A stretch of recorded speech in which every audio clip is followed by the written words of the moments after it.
बिबट्याला तब्बल 6 तासांच्या प्रयत्नांनंतर वनविभागाच्या पथकाला जेरबंद करण्यात यश आलं। सकाळी बिनबा चौकातल्या एका रिकाम्या भूखंडावर असलेल्या झुडपांमध्ये बिबट्या आढळला होता। वनविभागाच्या तज्ञ शूटर्सद्वारे बेशुद्धीचं इंजेक्शन दिल्यानंतर निपीचित झालेल्या बिबट्याला नंतर जेरबंद करण्यात आलं। चंद्रपूर शहराच्या सीमावर्ती भागात असलेल्या वन्यजीव शुश्रूषा केंद्रात बिबट्याची रवानगी करण्यात आली। हा कुत्र्याच्या किंवा एखाद्या छोट्या जनावराच्या पाठीमागे आला असणार आहे आणि त्याच्या मागे कुत्रे लागले होते अशी प्राथमिक माहिती मिळते आणि त्याला स्वतः जीव वाचवण्यासाठी त्यांनी हा जो पाठीमागे आपल्याला जे घर दिसतंय त्या परिसरामध्ये त्यांनी आश्रय घेतला होता। आणि जसं वन विभागाला पोलीस प्रशासनाला या सगळ्या गोष्टी कळाल्या तसं संपूर्ण प्रशासन रेस्क्यू ऑपरेशनच्या मागे लागून ती यशस्वीरित्या आज या ठिकाणी पार पाडलेली आहे।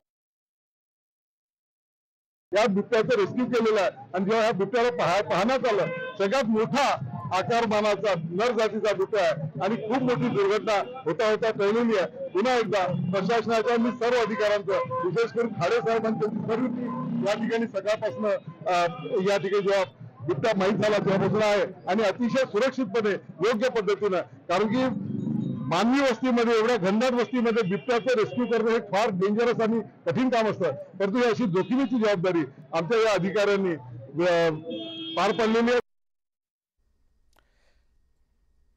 आणि यानंतर इथे वेळ झाली का ब्रेक घेऊया।